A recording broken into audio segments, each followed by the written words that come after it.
Bom, hoje a lição é de número 12 e a lição tem por título: A igreja tem uma natureza organizacional. Como nós sabemos, nós estamos nesse trimestre falando sobre a apologética, que é o quê? A defesa da nossa fé, e combatendo as antigas heresias que hoje se apresentam com uma nova aparência, né? Então a gente já vem falando aí alguns bons domingos que, olha, essas heresias, esses falsos ensinamentos, eles não são novos, eles já existem desde sempre. Desde quando a igreja começaram também os falsos ensinamentos, né? Então, a partir do momento ali de Atos dos Apóstolos para frente, começaram-se a surgir falsos mestres, falsos doutores, falsos profetas, e começou, por muitas das vezes, confundir a igreja, ou querer confundir a igreja. Então a gente vê principalmente nas cartas de Paulo que ele combate sempre os falsos mestres, os falsos ensinos. E com o passar dos anos, esses falsos ensinos, eles foram muitas das vezes adormecidos e depois se reapresentam com uma roupagem nova.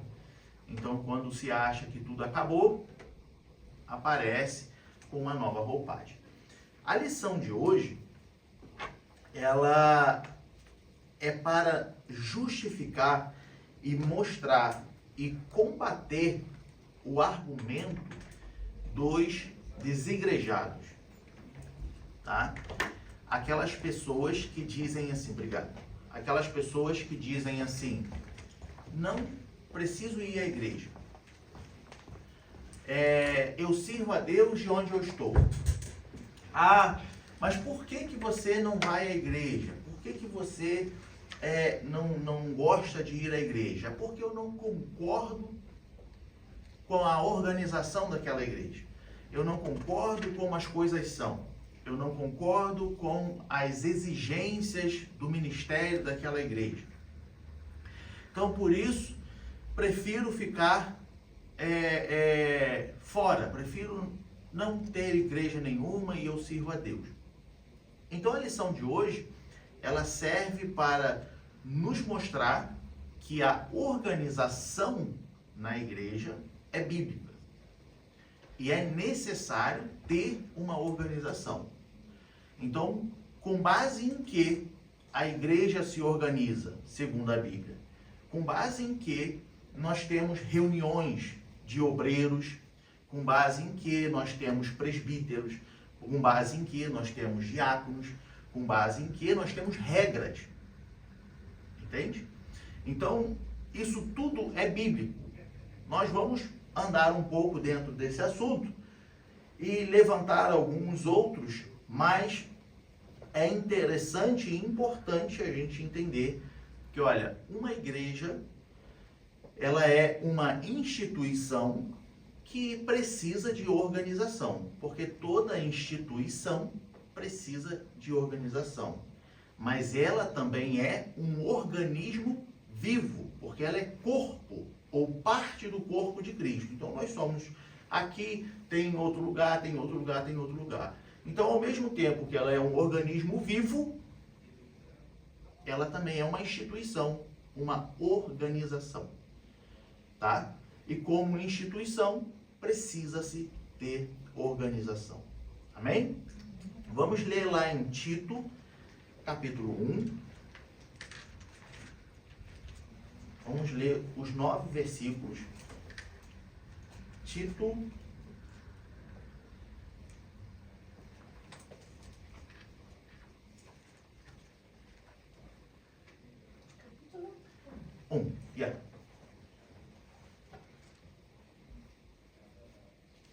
capítulo 1, versículo 1.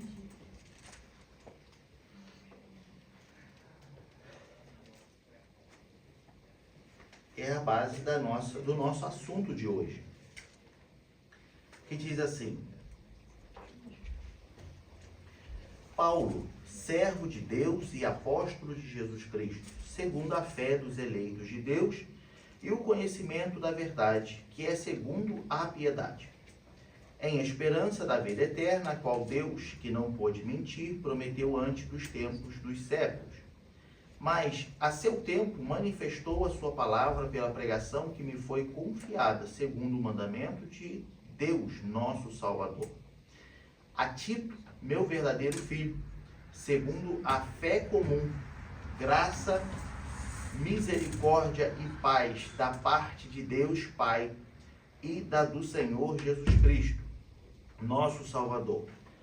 Por esta causa te deixei em Creta, para que pusesses em boa ordem as coisas que ainda restam, e de cidade em cidade estabelecesses presbíteros, como já te mandei.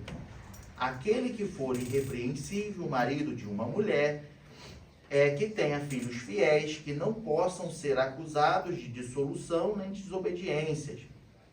Porque convém que o bispo seja irrepreensível, como despenseiro da casa de Deus, não soberbo, nem iracundo, nem dado ao vinho, nem espancador, nem cobiçoso de torpe ganância, mas dado à hospitalidade, amigo do bem, moderado, justo, santo, temperante, retendo firme a fiel palavra, que é conforme a doutrina, para que seja poderoso tanto para admoestar com a sã doutrina, como para convencer os contradizentes. Amém? Bom, como a gente disse, o assunto da nossa lição é sobre a organização da igreja. Na teologia, essa matéria seria chamada de eclesiologia, tá? Que é justamente que fala sobre a igreja como organização. O papel da igreja como organização, como instituição. Então, como é que funciona? Por que tem que ser assim? Tá? Quais são as regras? Quais são os regulamentos internos? Então, é comum a gente ver nas igrejas que têm seus usos e costumes. Tá?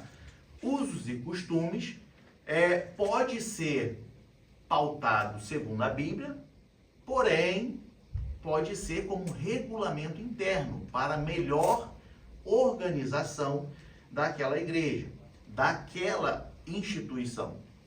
E isso a gente pode entrar no quesito ou no aspecto de ser correto ou ser incorreto, tá? Determinado regulamento interno. Então nós vamos falar um pouco sobre isso. Mas é interessante a gente ver, começando pela Bíblia, de que, olha, a referência que nós temos é o apóstolo Paulo falando com Tito para ir a Creta e chega lá, organizar a igreja. Lá em Atos dos Apóstolos, em uma de suas viagens missionárias, Paulo esteve em Creta e então abriu, começou-se o trabalho em Creta, começou a igreja em Creta.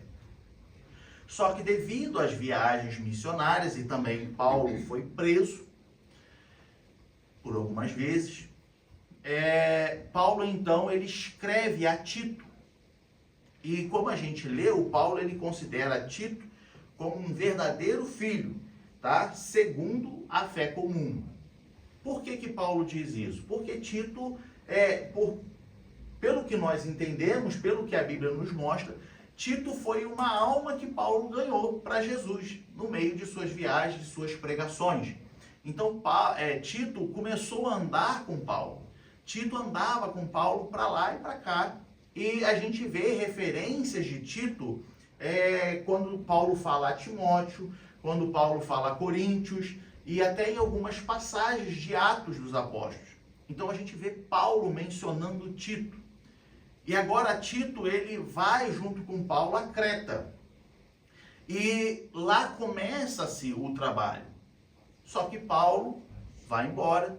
E depois Paulo, se não me falha a memória, na sua segunda prisão, é quando ele escreve a carta a Tito. Então ele escreve a Tito e fala assim, olha, vai para Creta, para a ilha de Creta, e vai lá e ponha em ordem, organize aquela igreja, indo de cidades em cidades. A missão que Paulo estava dando para Tito não era meramente ou simplesmente consagrar obreiros. A missão que Paulo estava dando para Tito não se resumia somente a ir lá e consagrar presbíteros e diáconos. Não somente isso.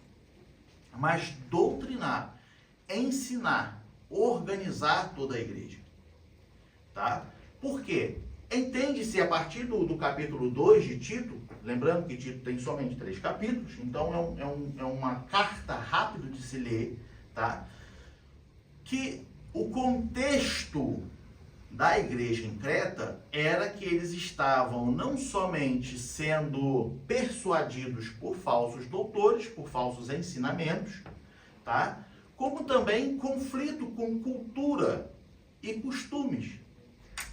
Entende? E com isso estavam se desvirtuando, estava se perdendo nas suas reuniões, tá?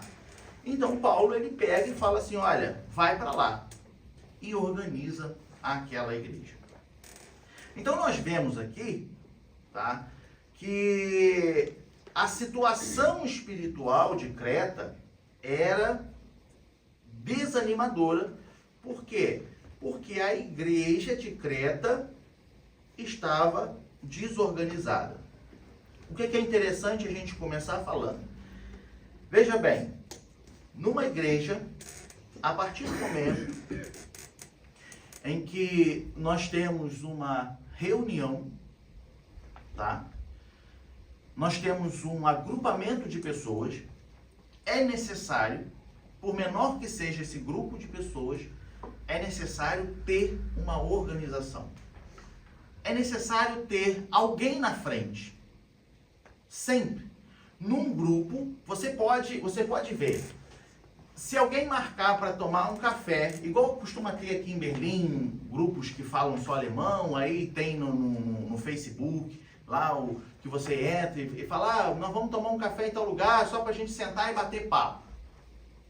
Mesmo assim, precisa de alguém para organizar isso.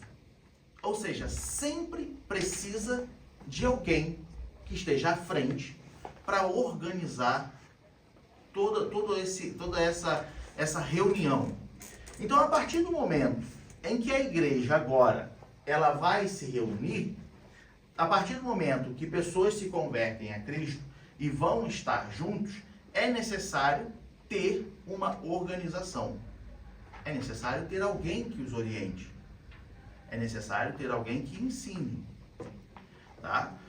Então, dependendo da organização ou dependendo da reunião de cada lugar que se fizer, cada um vai ter as suas necessidades diferentes de uma organização diferente. Então, a nossa pequena igreja, aqui nós temos uma determinada organização. Se nós formos em outra igreja e querer impor a nossa organização lá, talvez não vá funcionar, porque a situação é diferente. Mas o que é importante precisa-se ter organização. Amém? Até aí?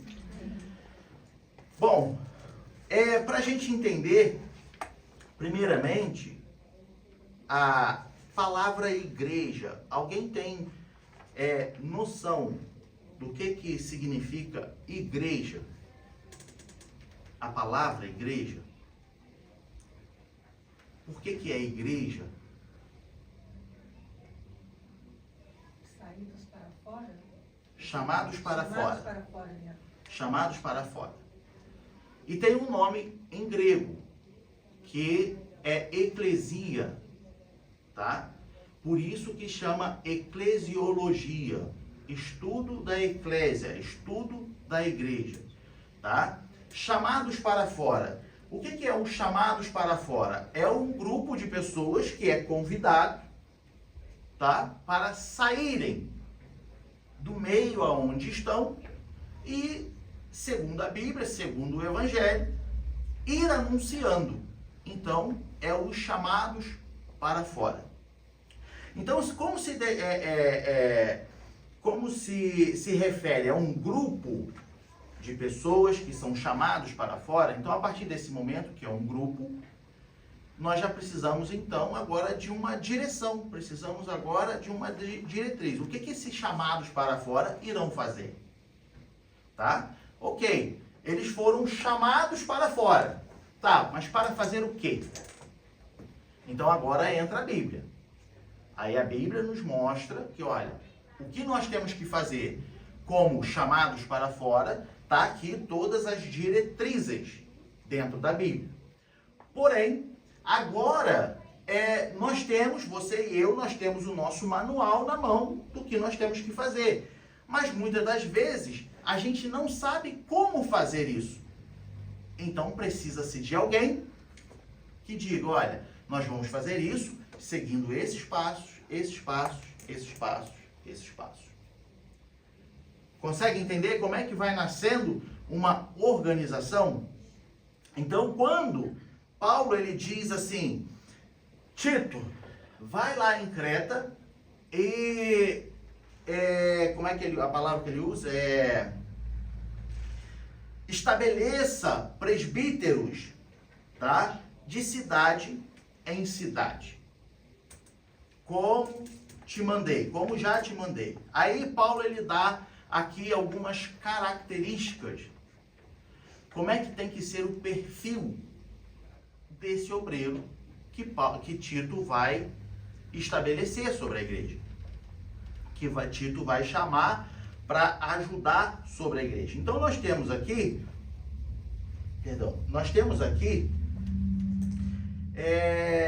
por exemplo, o presbítero, tá? Segundo a Bíblia, ele tem que ser irrepreensível, marido de uma mulher, versículo 6. Marido de uma mulher que tenha filhos fiéis, que não possam ser acusados de dissolução nem desobedientes. Primeira coisa que a gente vê é que ele precisa ser irrepreensível e precisa ser marido. Ou seja, tem que ser casado. Tá? Tem que ser casado. Então, a exigência bíblica. Ele tem que ser irrepreensível e tem que ser casado. Ok? Se ele é irrepreensível e é casado, se tiver filhos, e é bom que tenham, tá? Que sejam obedientes, né? Que não possam ser acusados de dissolução. Pode entrar. Que não sejam acusados de dissolução, nem que sejam desobedientes. Ou seja, é uma pessoa que tenha a sua casa em ordem. Ok? É uma pessoa que ela tem que ser um exemplo. Só que eu quero dar um passo atrás. Por quê? Quando nós vemos, como nós todos já sabemos, somos estudantes da Escola Bíblica Dominical, então não é novidade para nós que o texto original se trata de estar em grego, certo? E quando nós olhamos para a palavra presbítero no original, se trata de anciões. Se trata daquela pessoa mais velha. E não que seja velhinha, mas que seja a mais experiente do grupo. Por quê? Porque essa pessoa, segundo a história, segundo a tradição e segundo o texto original, essa pessoa, o presbítero, o ancião, ele, teoricamente, ele conhece a todos daquele grupo. Ele sabe de todos, porque ele é o mais velho. Então, logo, ele vai ter mais experiência. Logo, ele vai saber mais ensinar e cuidar daquelas pessoas. Tá? Então, a palavra presbítero, no texto original, ele se refere a um ancião. Tá? Pastor, e por que hoje a gente não tem um presbítero ancião, mas temos um belo jovem? Né? Por que isso? Se a palavra diz que presbítero é ancião, porque nós nos atentamos que o presbítero, ou a função do presbítero, é ensinar. Tá? A função do presbítero é ajudar no ensinamento. Quando olhamos para a tradição, quando olhamos para o passado, vemos que se tratava de ser o ancião por causa do conhecimento que ele tinha. Então, um presbítero, ele tem que ser apto a ensinar. E mesmo que ele não tenha a aptidão ou conhecimento profundamente das Sãs Escrituras, porque nem todo mundo tem o mesmo conhecimento tão aprofundado, mas essa pessoa precisa ter experiência para saber ensinar. Então nós nos atentamos para, ou deveria, né, a igreja inteira, todas as igrejas, deveria atentar que, olha, vai consagrar um presbítero? Então, os primeiros requisitos para ser consagrado, segundo a Bíblia, é esse, é ter a sua casa em ordem. Certo?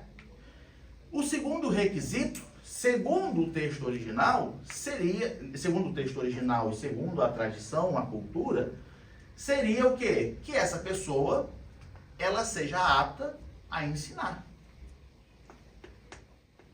Seja apta a participar da organização da instituição. Por que eu estou dizendo isso, amados? Porque, infelizmente, hoje, não é muito bem assim que funciona. Tá? Existem muitas igrejas que querem somente ir consagrando para encher púlpito, para dizer que tem um ministério grande. Entende? Então, eu quero que as pessoas cheguem na nossa igreja e vejam o nosso púlpito cheio de obreiros. E aí vai consagrando. Aí a gente entra numa outra parte, que costuma muito acontecer. É o quê? A pessoa diz para o pastor da igreja que, olha, Deus falou comigo e eu tenho o chamado para ser presbítero. Deus falou comigo. Vamos ver o que a Bíblia diz em relação a isso? Primeiro requisito a gente já viu, tá? Então vamos já filtrar. Não adianta alguém chegar para o pastor da igreja dizendo, não, porque Deus me revelou que eu tenho o chamado. Aí se a gente abrir a Bíblia, primeiro requisito é esse que a gente acabou de ler. Tem a casa em ordem? É marido de uma mulher? Tem seus filhos sob submissão? Então, a gente precisa, tá bem, meu irmão, eu acredito que Deus falou contigo, mas a gente precisa então agora ver essas coisas. A segunda é em Atos capítulo 14, 23, vê se é.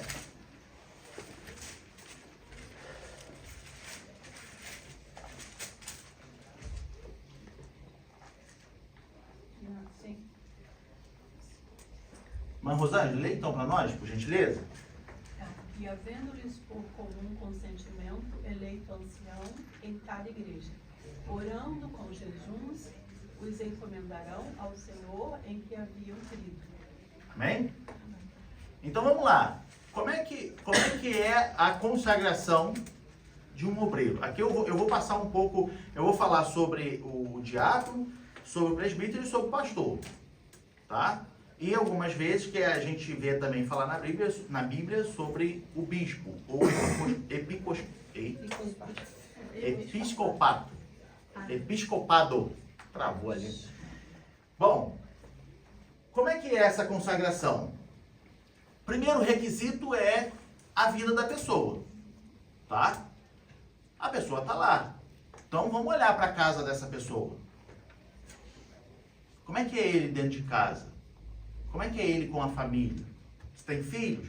Como é que são os filhos? Ok? Esse é o primeiro filtro que se faz. E eu digo para vocês, se todos os ministérios, todas as igrejas seguissem esse requisito, não teriam tantos obreiros em cima dos púlpitos. Tá? A verdade é essa. Porque nem todos que estão em cima do púlpito são dentro de casa o que eles são dentro da igreja. Entende? Pode entrar. Então, nós vemos aqui que logo no primeiro requisito, a gente já filtraria aí muita coisa. Segundo requisito que eu coloco como segundo, tá? E não que seja menos ou mais importante, mas faz parte do processo. Segundo Atos capítulo 14, versículo 23, ele diz assim, e havendo-lhes por comum consentimento, ou seja, tem que ter concordância. Então, nós vamos indicar, vamos levantar aqui o nosso presbítero Diego. Hoje já é presbítero, né? Mas vamos, o Diego. Então, eu vou chegar, por exemplo, o Vinícius, tá?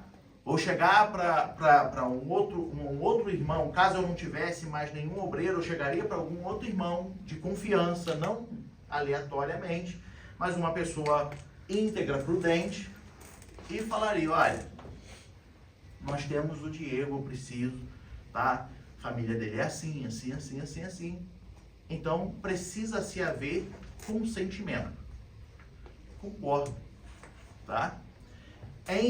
Quando eu fui consagrado a diácono, lá no Brasil, minha esposa estava comigo, é perguntado diante de toda a igreja se alguém é contra a consagração daquele obreiro.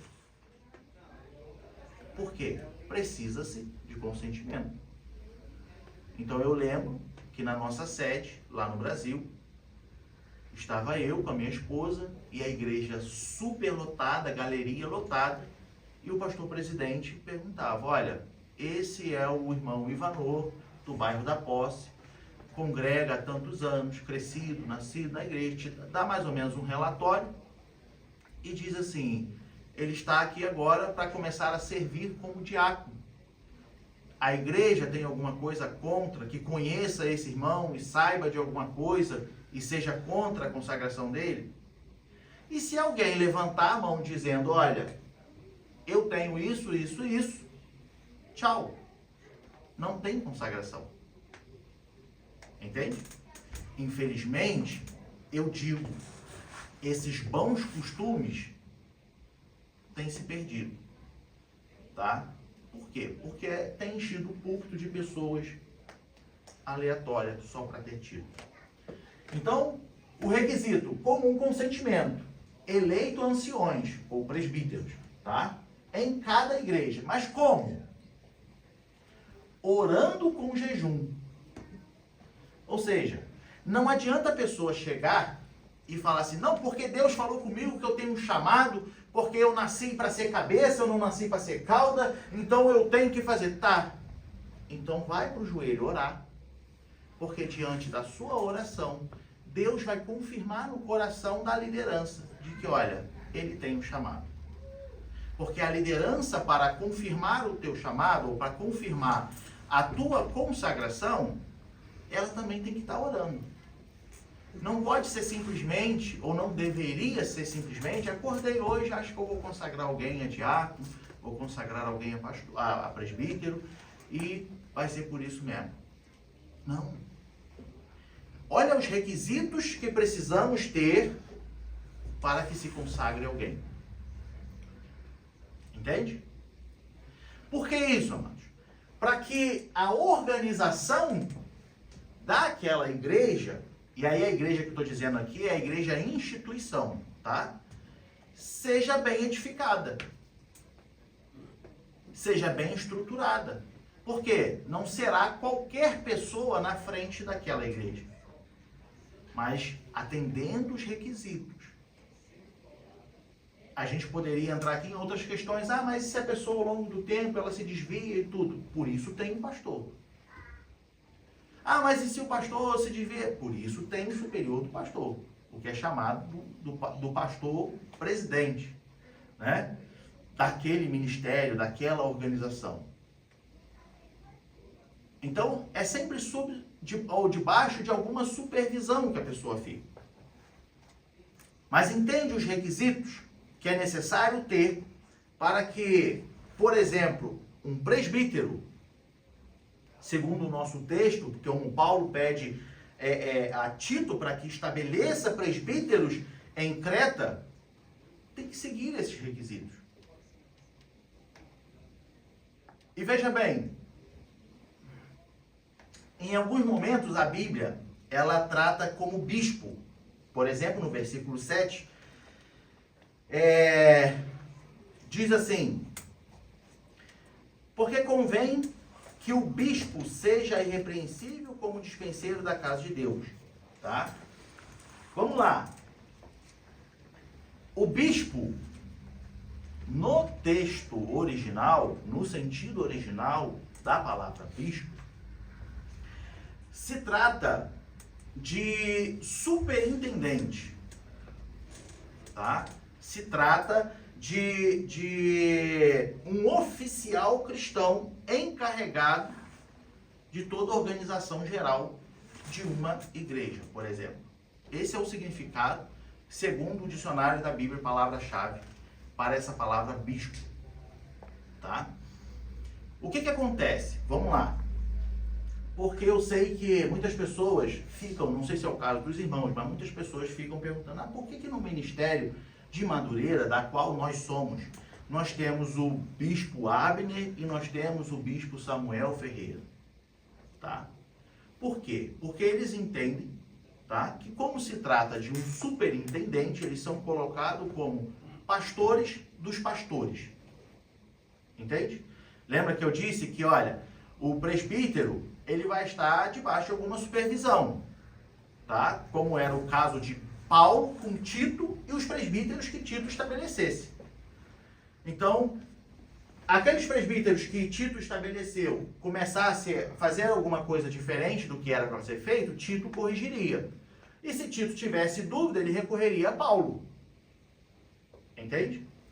Então, no ministério hoje, falando do nosso ministério, tá? Dos outros eu não tenho nada que falar, eu falo do nosso. É colocado o bispo como pastores dos pastores, entendendo que é um superintendente. Tudo bem até aí? Porém, superintendente não quer dizer que seja somente pastor dos pastores. Mas sim, por exemplo, do antigo ministério, de onde eu venho, eram os presbíteros que tomavam conta das congregações. Logo, eles eram os bispos das congregações, porque eles eram a autoridade máxima eclesiástica dentro daquela congregação. Então, os irmãos daquela congregação deveriam se reportar ao presbítero e o presbítero se reportava ao pastor presidente no dia de reunião ou em algum caso excepcional. Entende? Então, a aplicação do bispo não se trata só como hoje nós temos, né, nessa hierarquia criada pelo homem, de que não, o bispo ele está acima dos pastores. Não seria errado dizer que, olha, eles são os superintendentes, já que são os presidentes do ministério e por isso são os líderes dos pastores desse ministério. Mas isso também não é errado dizer que, olha só, se a ADM Berlim abrisse uma congregação lá em Wittenberg e colocasse lá, então, um presbítero, esse presbítero é o bispo da igreja, porque ele é lá a autoridade eclesiástica máxima, é o responsável para fazer a igreja funcionar. E não só a igreja de Cristo, o corpo de Cristo, mas a instituição, a organização. Então, tudo que acontecer lá, organizacionalmente ou institucionalmente, tá? A responsabilidade é do bispo, é do presbítero. Porque ele tem que fazer aquilo acontecer. Então, se a igreja está necessitando trocar uma janela, ele tem que ver. Se a igreja está necessitando consertar o banheiro, ele tem que resolver. Além de alimentar o rebanho. Amém? Até aí? Alguma dúvida? Alguma pergunta?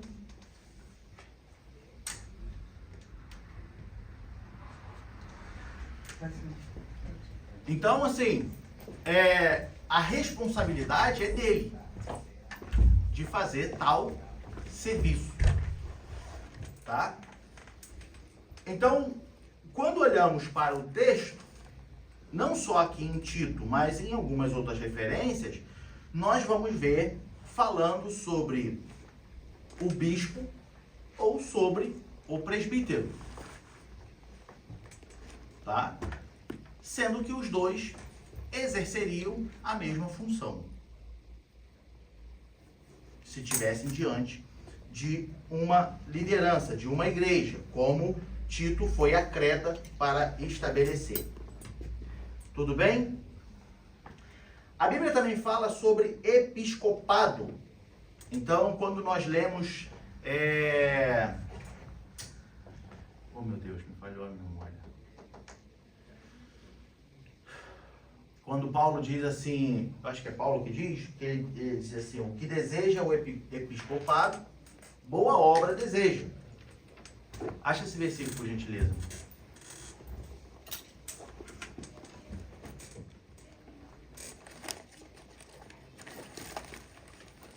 A Timóteo. Esta é uma palavra fiel. Se alguém deseja o episcopado, excelente obra deseja. O que é o episcopado? O episcopado, muitas vezes as pessoas se limitam a ligar somente à função do bispo. Mas não. Mais uma vez, tratando do original da palavra, o episcopado é o quê? É aquele que ajuda a cuidar, é aquele que toma conta, é aquele que faz a inspeção. Ou seja, é aquele que quer trabalhar, é aquele que quer somar, é aquele que quer fazer a obra crescer, é aquele que quer ajudar na organização geral de uma instituição. Entende? Então nós temos aqui Paulo dizendo a Timóteo, olha, se alguém deseja o episcopado, excelente obra deseja. Olha, se alguém quiser ajudar, se alguém tiver a disposição para ajudar, ele já está num bom caminho. Excelente obra deseja. Porém, se for colocá-lo em alguma outra posição, que se atenda os requisitos que nós já falamos até aqui. Uma segunda coisa que eu queria levantar ainda dentro desse assunto é porque, infelizmente, né, por questões organizacionais ou organizacional, as pessoas começaram a criar hierarquia, tá, dentro de um ministério. Dizendo que, olha, não, primeiro você tem que ser isso, depois você tem que ser aquilo. Mas quando a gente olha para a tradução original, para o significado original da palavra, a gente vê que, olha, se trata de requisitos. Precisa-se ter chamado, precisa-se ter um chamado, mas se trata de requisitos. E não de que, olha, você começa como diácono, passa por presbítero, vai a evangelista, vai a missionário e depois chega a pastor. Isso foi o homem que criou. Em certa parte, eu entendo a necessidade dessa exigência. Porém, biblicamente, ela não tem respaldo nenhum. Tá? Não tem respaldo nenhum. Mas por que eu entendo? Porque eu aprendi que, olha só, se você vai como Paulo disse a Tito, vai para Creta e toma conta daquela igreja e organiza aquela igreja. Então, se você vai para uma determinada igreja e você precisa agora organizar aquela igreja, seria interessante para esse obreiro que ele tivesse tido a experiência em todas as áreas.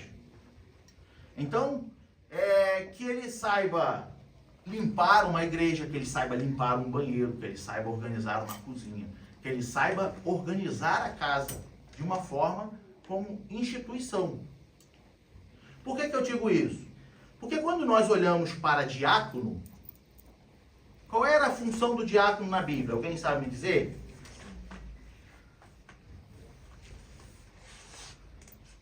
Servir e cuidar da casa,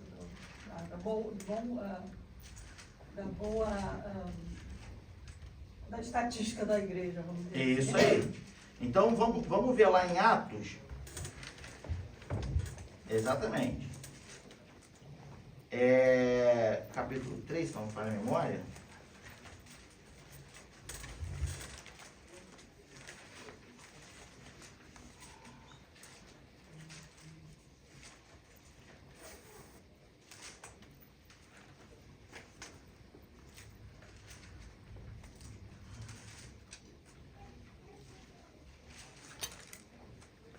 Capítulo 6, perdão. Capítulo 6, de Atos dos Apóstolos. Veja bem. Diz assim, versículo 1. Ora, naqueles dias, crescendo o número dos discípulos, houve uma murmuração dos gregos contra os hebreus, porque as suas viúvas eram desprezadas no ministério cotidiano. E os 12, convocando a multidão dos discípulos, disseram: não é razoável que nós deixemos a palavra de Deus e sirvamos às mesas. Escolhei, pois, irmãos, dentre vós, 7 varões, olha só o requisito, de boa reputação, cheios do Espírito Santo e de sabedoria, aos quais constituamos sobre este importante negócio. Mas nós perseveraremos na oração e no ministério da palavra. E aí segue o texto. E este parecer contentou a toda a multidão, e elegeram Estevão, homem cheio de fé e do Espírito Santo, Filipe, o Prócoro, e Nicanor, e Timão, e Pármenas, e Nicolau, prosélito de Antioquia, e os apresentaram ante os apóstolos, e estes, orando, lhe impuseram as mãos, e crescia a palavra de Deus em Jerusalém, se multiplicava muito o número dos discípulos, e grande parte dos sacerdotes obedecia à fé. Entende a instituição dos diáconos? Para que servia os diáconos, né? Por que instituíram ali 7 varões para ajudar? Primeiramente, porque quem está pregando a palavra, quem está cuidando do rebanho, ele não pode fazer tudo sozinho. E não é que não pode por falta de permissão, é por falta de competência. Ele não vai conseguir fazer tudo sozinho. Ele precisa de alguém que lhe ajude. Ele precisa de alguém que vá lá e divida as tarefas. Então, como nós vimos no texto de Atos capítulo 6, a instituição do diácono para ajudar a servir. Então, como a nossa irmã Rosângela disse, qual é a função do diácono? Quando nós olhamos também para o sentido original, é literalmente assistente, o que ajuda a servir e o que toma conta da organização da instituição.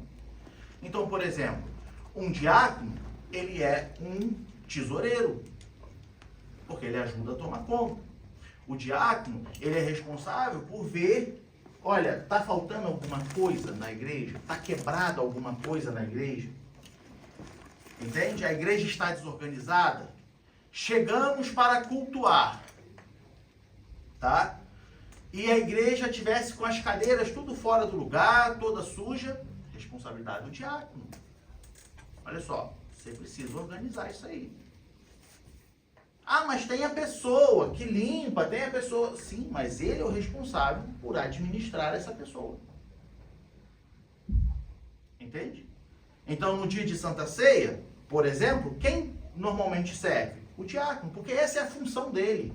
Não quer dizer, meus irmãos, que seja menos ou mais importante. É a função.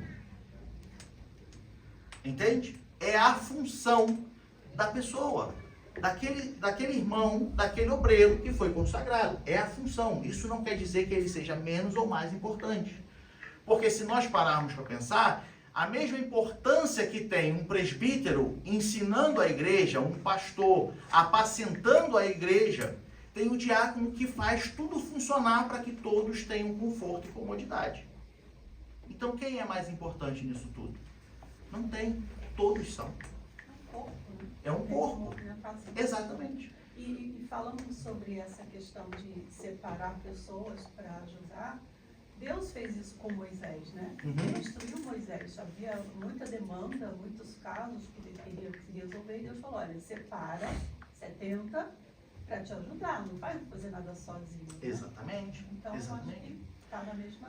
É bem levantada essa questão, porque quando a gente de fato olha pro tabernáculo, né, a gente vê que Deus, ele deu toda a organização do serviço no tabernáculo. Olha, esse vai fazer isso, esse vai fazer aquilo, vai funcionar assim, vai funcionar assim, vai funcionar assim. Moisés estava sobrecarregado em aconselhar e cuidar do povo. Olha só, vem Jetro e fala assim, olha só, divide aí, pequenos grupos, para que te ajude, que se chegue a você somente os casos mais difíceis de ser resolvidos. Entende? Então, uma igreja, amados, como instituição, ela precisa ter essa organização. Então, não se trata de status, amados. Não se trata de ser mais ou menos importante. Se trata de responsabilidade. Tá? Então, por exemplo, ó, um diácono, ele tem tamanha responsabilidade. Por quê? Porque se nós chegarmos para congregar, você e eu, chegarmos para congregar e a igreja estiver desorganizada, estiver toda suja, estiver faltando coisa, não está funcionando, então, peraí, o diácono não está cumprindo com a sua responsabilidade. Isso pode ser falha de quem? Do pastor dele? Sim, que não está em cima orientando e exigindo certas coisas. Mas a responsabilidade dele. Um presbítero. Aqui na nossa igreja nós temos o presbítero Diego, que também é o responsável pelo ensino, pelo departamento da escola bíblica dominical. Visto que é isso que a Bíblia nos mostra, que um presbítero deve ensinar. Então nós temos aqui o presbítero que ensina, ele é o responsável. Eu estou aqui porque eu ajudo ele, na verdade. Eu divido com ele, mas a responsabilidade é dele. A escola bíblica dominical funciona porque nós temos ele. Ele é o responsável. Ah, pastor, mas então é ele que... Não, a gente conversa. Ele me mostra. A gente senta. Eu pergunto o que é que tu acha. E aí, como é que vai ser? Eu penso que tem que ser mais assim. Mas a responsabilidade é dele. Ele é o professor da escola bíblica dominical. Aí, se nós chegarmos aqui um belo domingo e sentarmos e estamos esperando, cadê a escola bíblica dominical? Ah, o Diego esqueceu que ele tem que dar aula hoje, que tem escola bíblica. Responsabilidade dele. Ele é o responsável por isso. Ah, mas tem o pastor pode assumir. Sim, mas a responsabilidade é dele. Ele tem que fazer tal coisa. Entende? Então é necessário que a gente entenda que não se trata de níveis, tá? Mas sim de responsabilidade. Agora, para que tudo funcione além dessas responsabilidades, então nós precisamos agora ter mais organização, precisamos ter mais algumas exigências. o que nós podemos chamar de regulamentos internos, para que facilite essa organização. Então, como nós dissemos, né, já algumas vezes, olha, o culto começou, você vai chegar atrasado, se estiver vendo que está lendo a palavra, se estiver vendo que está orando, então segura. Reverência à palavra, reverência ao que está sendo feito. Aí acabou, entra discretamente, vai lá, procura um lugar. Não é isso que a gente fala sempre? Organização, regulamento interno. Ah, pastor, mas isso é reverência. Porque é pautado na Bíblia, mas não se trata, não deixa de ser um regulamento interno da igreja. Olha só, nessa igreja, quando está lendo a palavra, não se pode andar na igreja. Nessa igreja, quando estamos orando, não se pode andar na igreja. Nessa igreja, quando está se pregando a palavra, não se deve andar na igreja. Isso é regulamento interno. É uma exigência da liderança da igreja. Para quê? Para que haja organização. Para que haja organização. Da mesma forma que precisamos ser compreensíveis de, por exemplo, na nossa situação aqui, nós não temos banheiro para atender todo mundo. E pela misericórdia de Deus, graças a Deus por isso, os cultos têm ficado bem cheios. Então, antes de começar o culto, todo mundo quer ir no banheiro. E aí fica aquela fila. Tudo bem, é a necessidade. Precisamos, e nós, como instituição, nós não temos a estrutura para atender isso tudo. Então, precisamos ser compreensíveis de que, olha, vai começar o culto e vai ter alguns irmãos que vai estar vindo do banheiro, vai estar indo no banheiro porque chegou aqui 10 para as 10 da manhã, assistiu a escola bíblica dominical inteira e agora precisa ir no banheiro.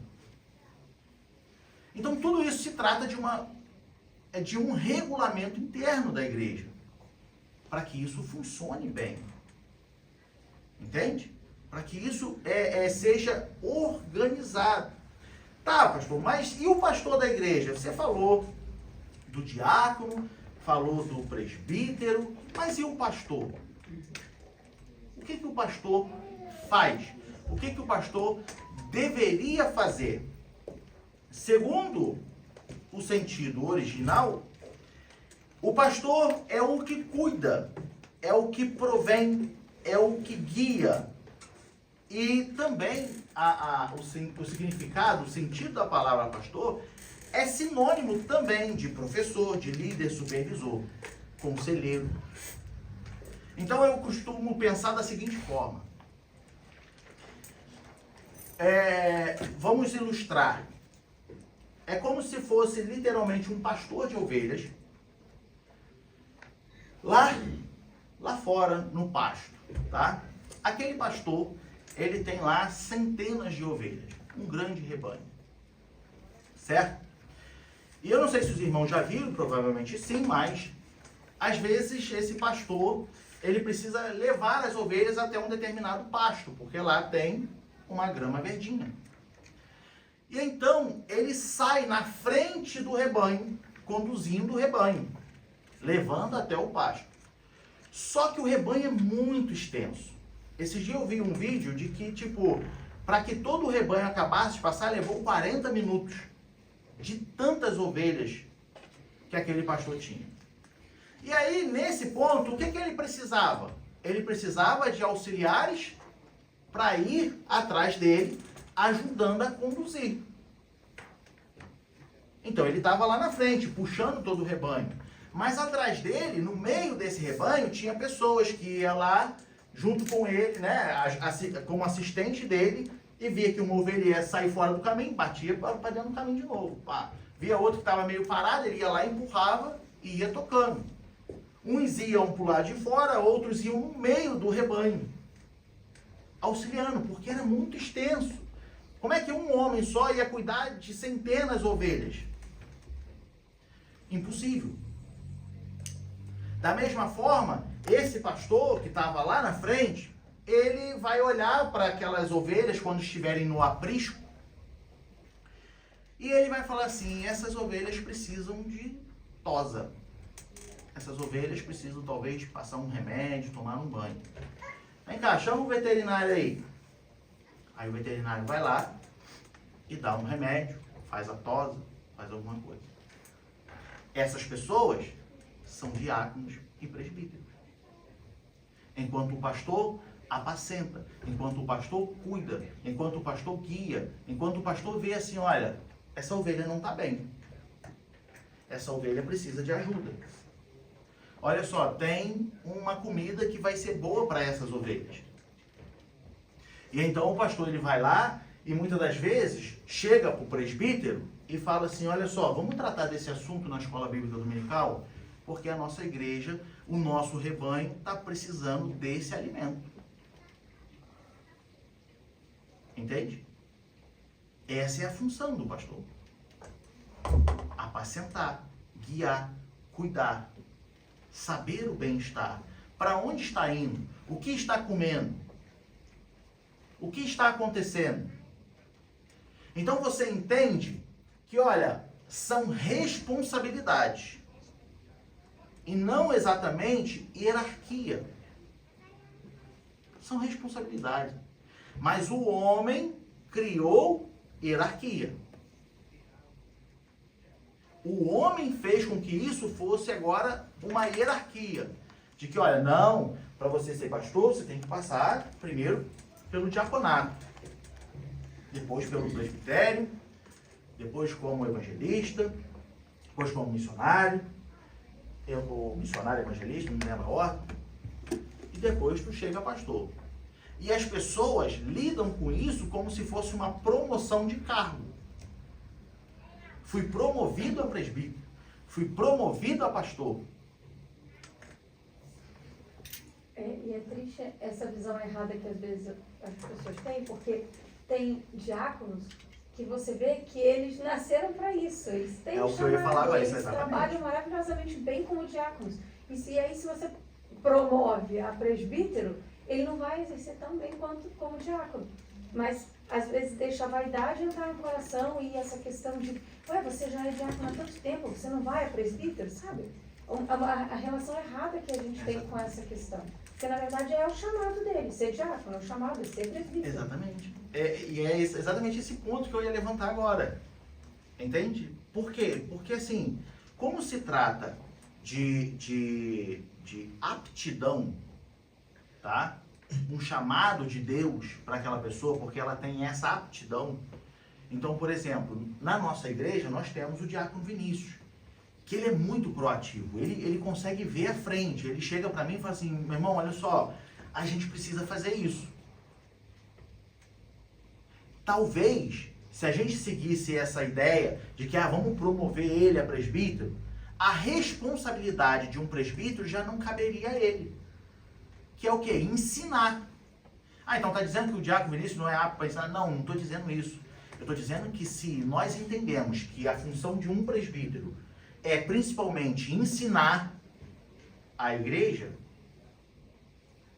juntamente com o pastor, se eu pegar uma pessoa que é diácono, mas ela não entende a responsabilidade dela como presbítero, ela vai ser só um presbítero de título, de nome. E às vezes fica até insatisfeita, né? Vai ficar insatisfeito. Por quê? Porque assim, se a gente entende que, olha só, para ser um presbítero, você tem que ter uma aptidão para ensinar, tem que gostar, tem que, né? Enfim, tem os requisitos que nós já levantamos. E aquela pessoa não atende essa responsabilidade, ou os requisitos dessa responsabilidade, normalmente ou naturalmente, começa a ficar mais de lado aqui, ó, sentado. Não deixa aí, porque o presbítero Diego, ele faz muito, né? Muito mais, não vou dizer melhor, mas ele é mais dedicado, ele sabe o que está fazendo. Então, vamos deixar uma pessoa que tenha mais experiência, já que esse é o requisito de um presbítero, fazer. E aí você vai ter um presbítero que vai permanecer sempre com aptidão como diácono. Ele Exato. vai ser um presbítero, mas ao mesmo tempo aquilo de Esse ser é o ponto. diácono o chamado dele, ele vai exercer o tempo inteiro. E a função de presbítero vai ser meio que... Esse é o ponto. Tá entendendo? Então, por isso que não se trata de uma promoção ministerial. Só que, infelizmente, não é essa a nossa realidade. Entende? Não é essa a nossa realidade. As pessoas, por causa do sistema que as igrejas, de uma forma geral, tá? O sistema que as igrejas criaram é esse sistema. Então, assim, pra gente hoje, por exemplo, aqui na ADM Berlim, eu procuro seguir, nós procuramos, porque eu não faço nada, nós fazemos, nós procuramos seguir o sentido bíblico. E com certeza haverão pessoas, como já teve pessoas, que ficaram extremamente tristes. Porque não, que eu não aceito isso. Mas é o que tem que ser, não se trata de uma promoção ministerial. Entende? Da mesma forma, que consagram diáconos a presbítero, consagram pastores, para nada. Existem muitas igrejas que estão cheias de pastores no púlpito que não fazem nada. É só porque é pastor. Entendo os requisitos, que muitas das vezes uma pessoa é consagrada a pastor porque ele vai sair no campo e ele precisa, por causa do sistema, ter essa credencial para poder ter acesso em certos lugares. Então, por exemplo, para você ter acesso a uma prisão, para você ter acesso a um hospital, e em alguns outros lugares. Se você tiver a credencial de pastor, você vai ter uma facilidade para entrar porque você é pastor. Mas se for para fazer isso, tudo bem. Mas o pior é que, infelizmente, a realidade é, muitas igrejas estão com os púlpitos cheios de pastores para nada. Para quê? É a mesma coisa, nós aqui, ADM Berlim, e eu chegasse para a convenção e falasse, não, vamos botar o presbítero Diego como pastor, vamos botar o diácono Vinícius como pastor. Tá, tem utilidade, tem função para isso? Né? Nem estou entrando no ponto do chamado. Mas para quê? Precisamos? Precisamos. Mas agora, talvez. Mas é porque as igrejas são grandes e precisa de mais? Então... É porque no Brasil as igrejas são imensas. Né? Sim. Então, é isso que eu estou te dizendo. Se for consagrar aquela pessoa para pastor, porque ela precisa tomar conta de uma das igrejas, daquele campo que é gigantesco, não é isso que eu estou dizendo. Entende? O que eu levanto aqui é que, infelizmente, existem igrejas que estão cheias de pastores que não fazem nada. Não fazem nada. Por quê? Uma coisa é fato. Num ministério muito grande, tá? Num ministério muito grande, de 50 obreiros, o pastor só vai poder contar com 5 no máximo. Isso é fato. Isso é fato. Não é porque tem 50 que tu pode contar com 50. Isso não é só no ministério. Isso é nos serviços gerais da igreja. Isso é no departamento infantil. Isso é no departamento dos adolescentes. Isso é de forma geral.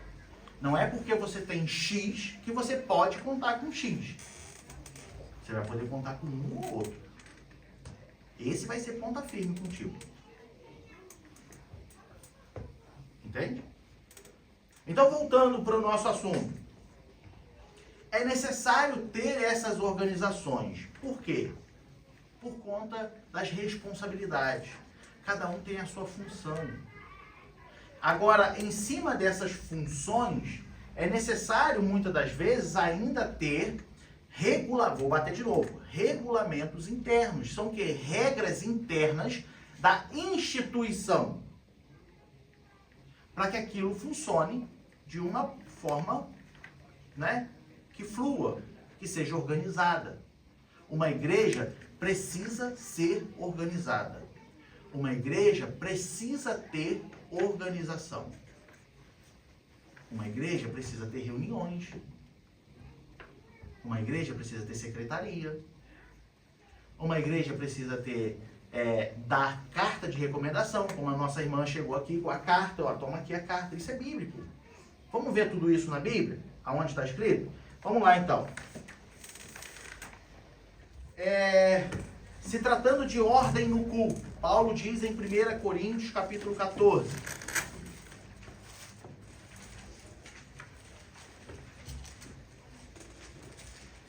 Versículos 26 e 40.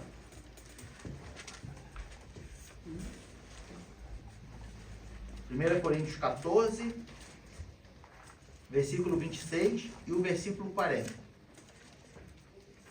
Diz assim: que fareis, pois, irmãos? Quando vos ajuntais, cada um de vós tem salmo, tem doutrina, tem revelação, tem língua, tem interpretação. Faça-se tudo para... Faça-se tudo para... Versículo 40. Mas faça-se tudo como? E com ordem. Ou seja, isso mostra que num culto precisa ter ordem. Numa reunião precisa ter organização e ordem. Então vamos lá, rapidamente. Num culto nós temos o momento em que a gente ora, nós temos o momento em que a gente louva e nós temos o momento em que a gente ouve a palavra. Temos o momento da escola dominical, que é o momento que a gente pergunta, que a gente interage, que a gente expõe, e a gente sempre pega a Bíblia e combate aquele pensamento, porque o que permanece é sempre a Bíblia. Permanece sempre a Bíblia. Só que num culto, começamos o culto, é hora de falar? Não é hora de falar. É hora de comentar? Não é hora de comentar. A menos que a pessoa que está à frente interaja com a igreja. Isso é ordem. A menos que o pregador interaja com a igreja. A igreja interage com o pregador. Mas não foi feito isso, então a gente ouve. A gente ouve. A gente vai louvar ao Senhor, é a hora da adoração, é a hora que a gente abre o nosso coração, a gente chora, a gente glorifica, a gente fala em mistério, a gente abraça o irmão, a gente se alegra. Na hora da mensagem, é hora de fazer isso tudo? Ah, meu irmão, mas e quando a mensagem mexe com a gente? Chora. Adore a Deus, mas sem interromper a mensagem. Porque é hora de ouvir. E tem pessoas do seu lado que precisam ouvir. Ah, mas eu posso glorificar a Deus quando eu ouço a palavra? Sim, é necessário. Quando a igreja, quando o pregador fala algo e a igreja glorifica, no sentido de falar, amém, graças a Deus, glória a Deus, o pregador entende que a igreja está recebendo. O que eu estou levantando aqui é como no passado eu vi muito, na igreja de onde eu venho no passado. Pessoas levantavam no meio da pregação e queria profetizar, e queria rodar com o pé só, e queria fazer isso. É pregação. Então Paulo está falando, olha só, faça-se tudo com ordem. Então nós vemos biblicamente que, olha só, um culto tinha ordem, tinha organização. Seguindo, como nós já lemos em Atos 14, 23, tinha-se consagração de presbíteros, ou vamos colocar consagração de obreiros. E nós já falamos isso, já os requisitos. Põe lá pra gente, por favor. Atos 14, 23. Atos 14, 23. E havendo-lhes por comum consentimento eleito anciões, que no caso é presbítero, nós já aprendemos, em cada igreja, orando com jejuns, e os encomendaram ao Senhor em quem haviam crido. Ou seja, apresentava a Deus. Senhor, nós temos aqui o fulano que precisamos do serviço na obra, ele tem atende a todos os requisitos, precisamos que o Senhor aprove, que o Senhor abençoe. Então nós vemos que tinha consagração de obreiros na Bíblia. Tá? Então nós vimos que tinha organização no culto, nós vemos que tem consagração de obreiros. Tá? Em Atos 15, 6, nós vemos que tinha o que a Bíblia chama de concílio, o que nós chamamos hoje, muitas das vezes, de reunião de obreiros ou convenção, que é o que acontece na Itália, particularmente, a cada ano. Então ele diz assim: congregaram-se, pois, os apóstolos e os anciões para considerar este assunto. Aqui está falando do concílio em Jerusalém, quando todos se reuniram para discutir se ia circuncidar os gregos, mas é outro nome, os gentios, ou não. Ou seja, eles se reuniram. O concílio, a reunião de obreiros. Então nós vemos na Bíblia que é importante, sim, ter reunião. É fundamental para discutir certos assuntos. Então, quando nós temos algum assunto sobre a igreja que precisamos discutir, olha, é válido a gente ensinar isso para a igreja? É válido a gente seguir por esse caminho? Então, sentamos eu, o presbítero, o diácono e a gente discute. Qual o caminho que nós vamos seguir? Qual o lado que nós vamos ver? Isso é bíblico. É necessário ter. Ou se tinha na Bíblia. Então, por isso que hoje é comum nós fazermos também. Seguindo. Romanos 15, 25 a 27. Nós vemos que a igreja também servia como serviços sociais. 25 a 27 diz: mas agora vou a Jerusalém para ministrar aos santos, porque pareceu bem a Macedônia e a Acaia fazerem uma coleta para os pobres dentre os santos que estão em Jerusalém. Isto lhes pareceu bem, como devedores que são para com eles. Porque se os gentios foram participantes dos seus bens espirituais, devem também ministrar-lhes os temporais. O que é esses temporais? As necessidades sociais. Comida, roupa, ajuda emocional, conversa. Então nós vemos aqui que, olha, Paulo ele também se preocupava de que, olha, a igreja precisa fazer esse serviço. Precisamos cuidar uns dos outros. Precisamos saber a situação do meu irmão que está do lado.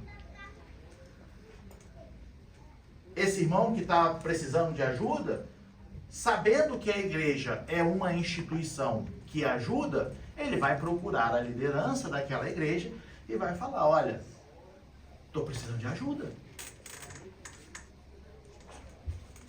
E a igreja deve ajudar. Então, como a gente sempre expõe aqui para os irmãos, né, que a igreja ajuda, isso não se trata de uma boa ação do pastor da igreja. Não, é porque é bíblico, amor. A igreja precisa ajudar. A igreja está aí para ajudar. Então não é porque o pastor é bonzinho. Não é porque o pastor, porque o pastor tem um coração que não cabe. É porque é bíblico. É sinal que o pastor está seguindo a Bíblia. É porque o pastor está querendo que a igreja siga os princípios bíblicos. Mas nem todo lugar é assim. Aí é problema de outro lugar. Aí é problema de outro lugar. Ah, porque normalmente as igrejas só pedem dinheiro, né? Porque infelizmente lá fora, as pessoas que são lá de fora e olham pra gente, diz muito isso, principalmente no Brasil. Ah, porque a igreja só quer saber de dinheiro. Porque a igreja só pede dinheiro. Porque é dinheiro pra cá, é dinheiro pra lá. Mas isso é eles. De fato, é necessário que os irmãos contribuam. O que é que o texto está dizendo aqui? Volta aí um versículo, por gentileza. Porque pareceu bem a Macedônia e a Acaia fazerem o quê? Uma coleta para os pobres dentre os santos que estão em Jerusalém. Então, é necessário que a igreja contribua para que a igreja, como instituição, tenha fundos para ajudarmos uns aos outros. Não tem como uma pessoa tirar isso tudo do bolso dela. Então, já que nós somos uma família em Cristo, já que nós somos irmãos em Cristo Jesus, queremos o bem de todos. E para isso nós vamos ajudar. Sempre a igreja vai conseguir suprir a necessidade desse irmão? Nem sempre. Mas isso não quer dizer que a igreja não tenha que estar à disposição. Eu aprendi assim, meus irmãos, e costumo pensar assim, de que a igreja tem que ser a primeira escolha daquela pessoa.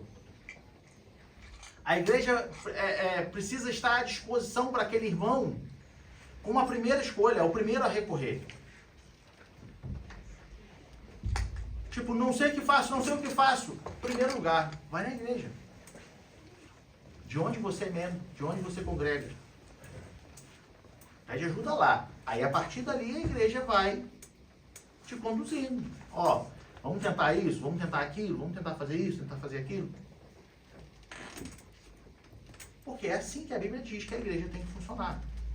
Se a gente voltar ainda em Atos e relembrar de que a igreja primitiva fazia, em Atos 2, vendiam as suas terras e repartiam uns com os outros. Por quê? Porque esse é o princípio. E ninguém hoje está dizendo que você tem que vender suas coisas para repartir, não. É simplesmente a igreja. Nós precisamos ajudar uns aos outros. É bíblico. Isso é organização. Seguindo para a gente encerrar. 1 Coríntios capítulo 5. Nós vemos que na igreja tinha a comissão ética. Versículos 2 a 5. 5, 2 a 5. Diz assim: estais inchados e nem ao menos vos entristeceis, por não ter sido dentre vós tirado quem cometeu tal ação. Eu, na verdade, ainda que ausente no corpo, mas presente no espírito, já determinei, como se estivesse presente, o que tal ato praticou em nome de nosso Senhor Jesus Cristo, junto vós e o meu espírito, pelo poder do nosso Senhor Jesus Cristo, seja entregue a Satanás para a destruição da carne, para que o espírito seja salvo no dia do Senhor Jesus. Não é boa a vossa jactância? Não sabeis que um pouco de fermento faz levedar toda a massa? E por aí Paulo vai falando. Paulo está falando da impureza da igreja de Corinto. As coisas que aconteciam dentro da igreja de Corinto. E aqui nós vemos a comissão ética dentro da igreja. A organização ética dentro da igreja.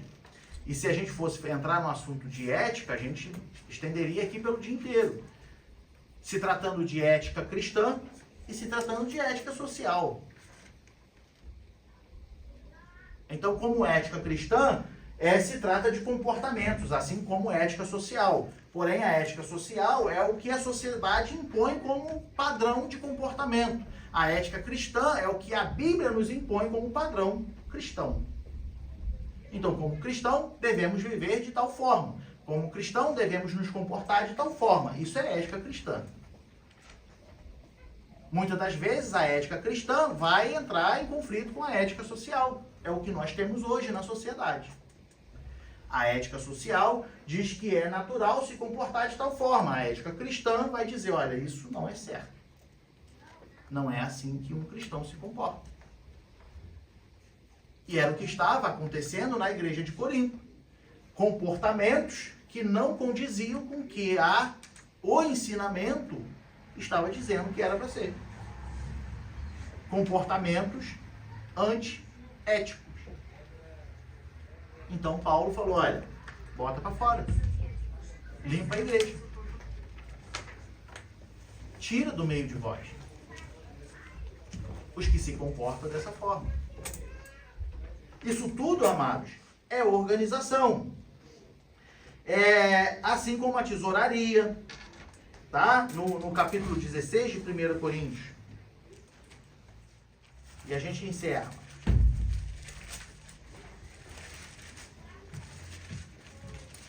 Versículos 1 a 3. Ora, quanto à coleta que se faz para os santos, fazei vós também o mesmo que ordenei às igrejas da Galácia. No primeiro dia da semana, cada um de vós ponha de parte o que puder ajuntar, conforme a sua prosperidade, para que se não façam as coletas quando eu chegar. E quando tiver chegado, mandarei os que, por cartas aprovardes, para levar a vossa dádiva a Jerusalém, e se valer a pena que eu também vá, irão comigo.